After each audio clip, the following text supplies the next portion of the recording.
Welcome to Beyond Speaking with Brian Lord, a podcast featuring deeper conversations with the world's top speakers. Hi, I'm Brian Lord, your host of the Beyond Speaking podcast, and today we have with us Shay Eskew. Shay is a very remarkable person. As a youngster, a large percentage of his body was burned in an accident. Recovered from that, was told he may never compete in sports, has been incredibly successful with Ironman, 10 or 11 world championships. You've raced all over the world, Team USA, amazing husband, father to 5 kids, author of What the Fire Ignited, and we're excited to have you on here today. Well, excited to be here today with you, Brian. Thank you so much. So what is more difficult, racing in 11 world championships or raising 5 kids? I think raising 5 kids. I tell everybody, my wife's a true Ironman in the family, right? She keeps us together somehow. She knows where to be. She makes sure I'm there. I do my part. Ironman to me is just therapy for raising the kids. Well, that's good. So can you tell us, starting from the beginning, your story of how this came about from when you're 8 years old and, what happened that day? Sure. So like so many of us, I was a normal kid, did well in school, straight A student, like to think I was pretty good looking, had a few girlfriends, if that's possible at 8. But I was raised by very conservative parents, right? If there was ever any chance of anything bad happening, I wasn't allowed to do it. Couldn't jump on trampolines, couldn't be around smokers, couldn't go to spend night parties, couldn't do it. But my neighbors had an aggressive yellow jackets nest that the previous day had swarmed my bike. So my mom had asked me to tell them. So I recruited my 7-year-old friend. We walked across the street, knocked on the door. The dad wasn't home, but the 15-year-old daughter was. And as I proceeded to tell her about the yellow jackets nest, she said, "Will you help me get rid of them?" Again, I had no idea what this involved. Never been around matches, didn't even know how to light one. We said, "Sure, what can we do to help?" So we walk down there, we point to the ground, we show her where the yellow jackets are flying in and out, and we're standing there about 15 feet away. She walks up, she throws a match down. Now we all know a match in and of itself does nothing. And as we're standing there watching them, all of a sudden we feel something splashes. I feel it on the right side of my face, my buddy hits him on the left side of the face, and then it hits that match. It's gasoline. Immediately we're engulfed in flames. I was fearful the bees would sting me, so I ran across to my yard, stopped, dropped, and rolled. And I remember when I looked up, I see my buddy just engulfed in flames, head to toe, screaming. I ran back across the street, got the hose, and put him out. And I just stood there with a water hose alternating over the top of us.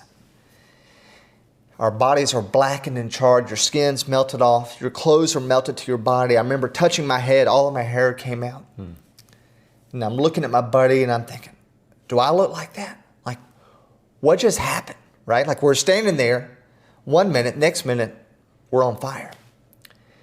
And that really changed my entire life trajectory. It's hard to imagine that 3 minutes of one day could change your entire life trajectory. The girl who set us on fire, her homeowner's insurance denied liability. We had no insurance. They had just canceled on my dad at work. We were stuck with a $2 million hospital bill. Fortunately for us, the Shriners Hospital in Cincinnati heard about us and relocated my mother and I. We lived in Atlanta, so they relocated us from Atlanta to Cincinnati. So I spent the next 3 months up there. My dad would come up on the weekends to see me. And if you can imagine, you're 8 years old, you're 500 miles away from friends, family, everything you knew. I didn't see anybody for 3 months. During that time, a lot of complications. People don't realize that, but getting set afire is part of it, but it's the healing. You're prone to a lot of infection. My right ear had to be amputated. Just got this puppy 10 years ago. So my entire... If you don't know Shay, he loves using that ear to comic effect. I think people are jealous. Like, who wouldn't love to have a detachable ear? Definitely had the best dad tricks at school. I lost 3 skin grafts to infection. My right arm was permanently melted to my body. It took 3 years for me to do this. I had to learn how to write left-handed to finish the 3rd grade. And as you can imagine, you've got kids, so you can appreciate this. As an 8-year-old, going back to school was harsh. There was nothing to prepare you for the gawking, the comments, and I was fortunate enough around the same time Wes Craven released his movie Nightmare on Elm Street. Mm-hmm. We all know the story of Freddy Krueger would come and see you in your dreams. And when I'd walk down the hallways, you'd hear just silence. You could hear a pin drop. And as I start to walk down the hallways, you could hear the whispers. You knew it was about you. Mm-hmm. And then every now and then you hear a few kids say, "Hey, Freddie." Like you knew they were talking about you. Mm. And Brian, it's one of those things too, like when I looked in the mirror, I didn't see an 8-year-old kid. I saw Freddy Krueger. Mm. So much so that for years, I never even looked at the right side of my face in the mirror because I didn't want to be reminded of that horrible monster. And, as part of my story, it's one of those things that you really just come to realize, look, this is my new reality. Mm-hmm. No amount of begging, crying, praying is going to fix it. You got to embrace it. And so for me, part of that embracing it was laughter. That was the best therapy.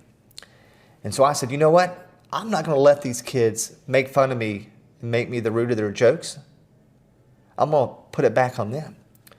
So these same kids, when I'd walk down the hallways, they'd say, "Hey, Freddie." I'd say, "Yes, I'll see you in your dreams tonight." And as you can imagine, that put it into that pretty quick. But one of the things that became very clear for me was these scars, I was going to have to live with these the rest of my life. Mm-hmm. And I remember just lying in the hospital bed. I still have this picture. Mounted above me, a 3-foot by 6-foot piece of plexiglass, was an 8x11 signed picture from Herschel Walker. So this is 1982. Oh, huge. Dude, growing up in Atlanta, everybody idolized Herschel. I mean, who didn't? And it said, "Best wishes, Shay, for a quick recovery, Herschel Walker."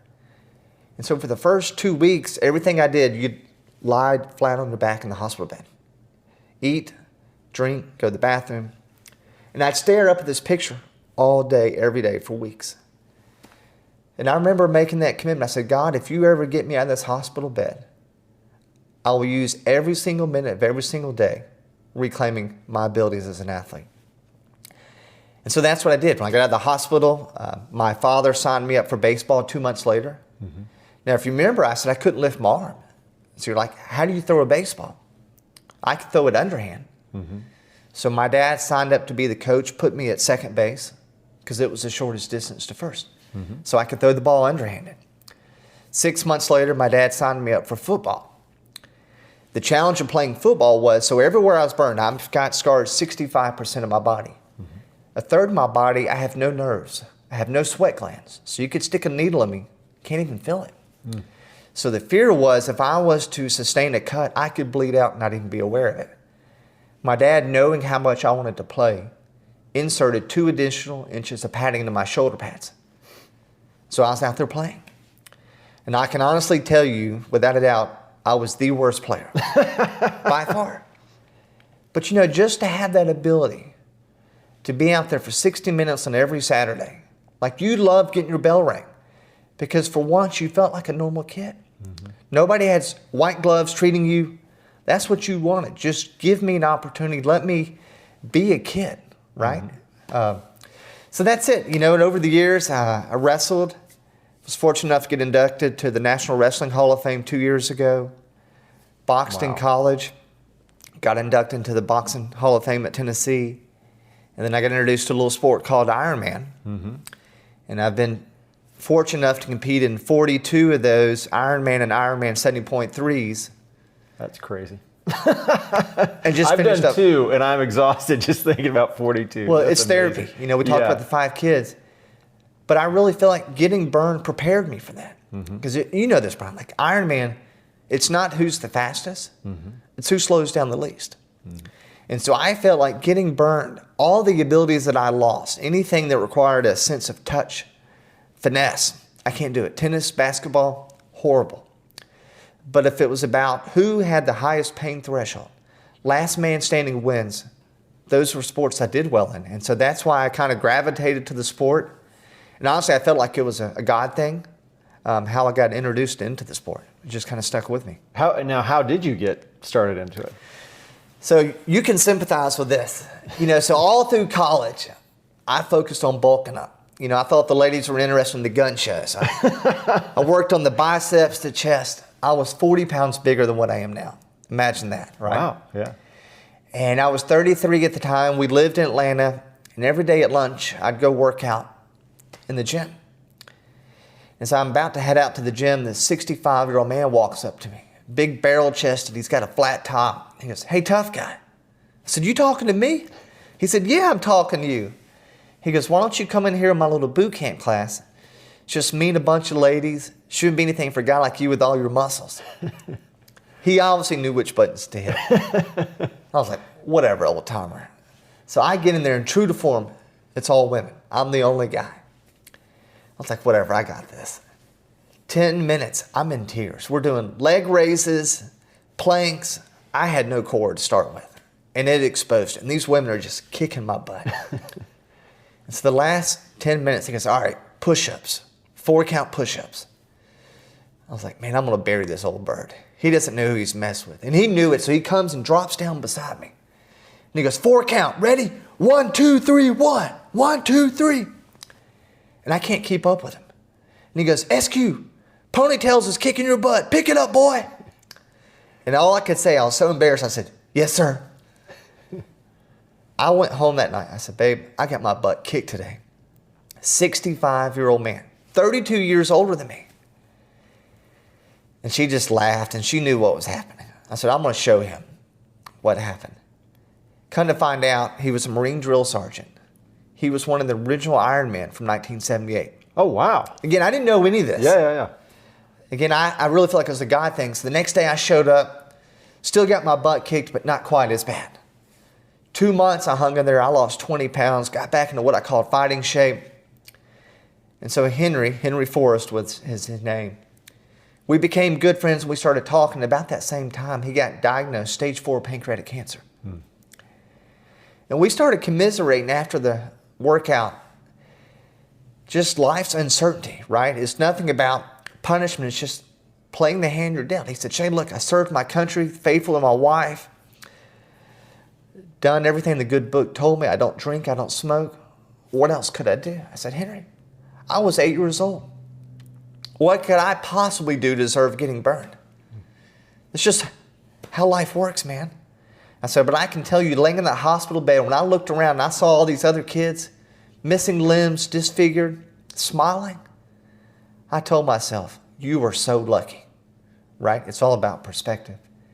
And so Henry and I bonded, and over the next 12 months, we kept building that relationship, but then we lost him. But a week before he passed away, a group of us from the class said, "Henry, whatever the next big triathlon is, we're doing it." And so it happened to be the Gulf Coast Half Ironman in Panama City. Never done a triathlon, didn't own a bike, hadn't ran since high school really. Bought a $500 bike off Craigslist, took some swimming lessons, and signed up, did it. After the race, we're celebrating, and somebody's like, "Well, let's do the same race twice 5 months from now." We had a few beverages. I was like, heck yeah. So I was the only one to sign up that night. And I actually bought a book called Be Iron Fit and started learning, how do you train? Like, I never trained for endurance sports. And the day before the race, I ran into Henry's daughter. She said, "Shay, Daddy's going to be watching you." I said, "Yeah, I know." She goes, "No, seriously. You know this is the 1-year anniversary of Daddy passing away today." I had no idea. Again, I just kind of felt led to do something. And it stuck, right? And I feel like my life's been that way, that God places people in all of our lives, but we don't see it. We're so busy following the path that we feel like we should be on. And then He places people in our life that if we'll stop and just say, wait a minute, what if I pursue this? What does this path look like? It's just amazing what that journey holds for us. What advice, I'm sure people ask you a lot of times, like, how do you get from here to there? What advice do you give to people? I know you kind of, in your book, you talk about 3 different things. What are some of those things that you would share with people if they need to feel like they need to change a direction in their life? Yeah, so for me, the biggest part is coming to the realization that you need to make a change. That no matter what you do, doing nothing is not an option. And until you're ready to embrace that I'm miserable. And it's also one of those to figure out, like, what do you want your life to look like? Because if you don't know, how do you know if you're ever achieving that? And Brian, like I ask people all the time, what does happiness look like for you?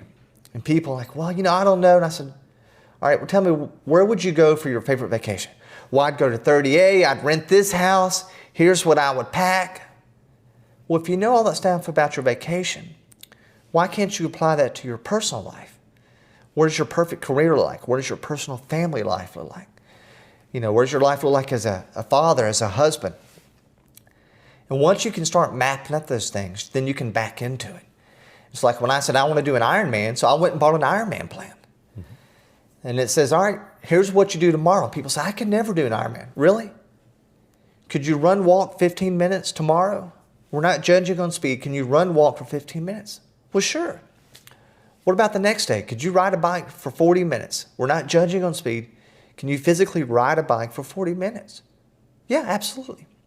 30 weeks of that progressive building, you would be an Ironman. And that's what life's about. It's our brain, it's so hard to latch onto. We see this big, grandiose dream. I can't do it, so I don't even start. Mm-hmm. But if you just start, just do something, your brain will start filling in the gaps. And then reach out to people that you know are successful and ask them for help. And it's amazing how many people will help you. Because I genuinely believe people want others to be successful. Like, people love being asked, hey, what did you do? But on that same vein, if you're going to ask, you better do it. Yeah. Right? And share with them. Let them be a part of that success journey. Say, hey, look, I took your advice. I've lost 20 pounds. Here's what's going on. People love that, and they will continue to support you. Yeah.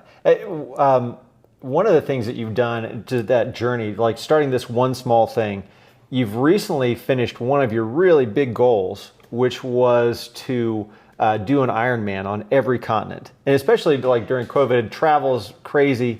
Where did you finish up, and what, kind of brought that whole goal together for you?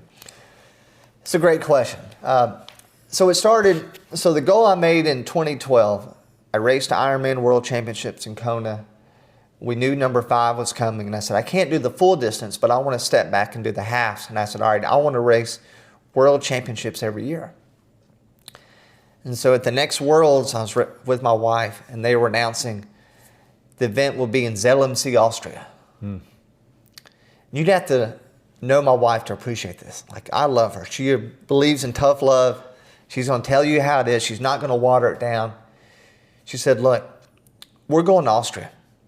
You better make it happen. I put up with your crap all the time. This is the least you can do. So whatever it takes, you make it happen. And so when I qualified for Austria the next year, I said, all right, I want to race every continent, right? So then we went to South Africa, then we went to Australia, then we were in Nice, France in 2019. And then I had a torn rotator cuff, torn labrum, torn bicep. And I said, all right, where can I race in either South America or Asia to allow me to have surgery? It was Patagonia, down in Argentina. And it was also going to be next to my birthday. I was like, I'm going to give myself an early birthday gift. I signed up for the race the night before I had surgery. And so when I walked into the surgery, I told the surgeon, I said, look, I've got 4 months to get ready for this race. Failure is not an option. And so I finished that race in Patagonia, got home 2 days before COVID hit, shut down all the travel. So you can appreciate that. And so all through COVID in 2020, I said, man, I got really fortunate. I got one more continent coming up. But Asia was the slowest continent to open up to tourists. And I started looking, there was only 3 races. One of them was Kazakhstan. Another one was Turkey, and Turkey was going to be on Halloween. I said, we can't miss Halloween. Can't miss Halloween, yeah. The other one is Israel, and it's going to be at the Sea of Galilee. And again, I felt this was a God calling. I was like, wow, you can swim in the Sea of Galilee? What? Are you kidding? And it's only like a big lake. Yeah, it's not even like a sea, yeah. Maybe Jesus will lift me out of the water. So I signed up. And somebody said, well, they're not open to tourists. They haven't been for a year and a half. I said, this is destiny. I'm not worried about it. As we started getting closer to it in September, the race was November 12th. So September comes, they're still not open. I was like, man, I need to have a backup plan. And so I put it out on social media, hey, I'm trying to get to Israel. Right then, they only had you could enter groups of 5 or more. I was like, man, I don't know 4 other people that are willing to go do this. And then somebody that lives in the country reached out and said, hey, the Prime Minister is going to pass this law allowing tours starting 11/1. So the 1st of October, I bought my plane tickets, rolled the dice, booked my hotel the whole trip. They opened the country to travel to tourists 11/1. I flew November 4th. The race was a week later. I got home, they closed the country 2 weeks later. Wow. I was like, how crazy is this? Like, the country's only open for 28 days just for me, right? And the Shay Eskew window. Yeah. And I think I shared with this earlier, but one of the things that was also driving this, I'm a big believer, we don't control tomorrow. Getting burned at 8, like, I know you don't put things off. We're not guaranteed we'll ever wake up tomorrow. Mm-hmm. Make use of every single minute. That's the pledge I made. And so I'm having a big surgery in 30 days, January 13th, taking a big section out of my back, blood vessels, everything, sewing it to my neck. It's a big surgery, 10 to 12 hours. I don't know. There could be some complications. Who knows? Maybe I never race again. Maybe I'm better. I don't know. But I didn't want to live with that regret if something went wrong and I didn't finish the 6 continents. And so now I feel better. I was able to get into the country, do the race, check the bucket list, and moving forward into the surgery. Mm-hmm. Now, coming up to that, like, you have these, a lot of people don't have those deadlines. Like, January 13th, I need to do what X, Y, Z by then. You're a dad to 5 kids that are all, fairly young. They're still all at home. What are some things that you have in mind that you want to accomplish with your kids or your wife, whether it's before that or just, I'm sure you set out goals, just like you're saying for Ironman. What are some of the family goals that you have? The big one is to give my kids an appreciation for the great outdoors. One of the things you may or may not have known, but when I came out of college, my undergrad was wildlife biology. So I spent 6 months living in the woods doing research on black bears. So we caught over 150 bears doing research on. Like, I genuinely feel at peace in the woods. But in case you're wondering, you can't make a living doing that, especially supporting 5 kids. And so we do a big trip at least once a year to Colorado to try to give my kids an appreciation for the outdoors. During COVID, I took my boys on a boys trip. We spent a whole week doing nothing but camping, hiking, zip lining in Colorado. I just want my kids to be able to know we can unplug from technology. We don't need somebody to entertain us. Like, just being out in Mother Nature, it's a gift, right? And it's just that calming power. But it's also giving my kids the confidence that you are capable of doing so many great things. And it's hard to replicate those things inside your house.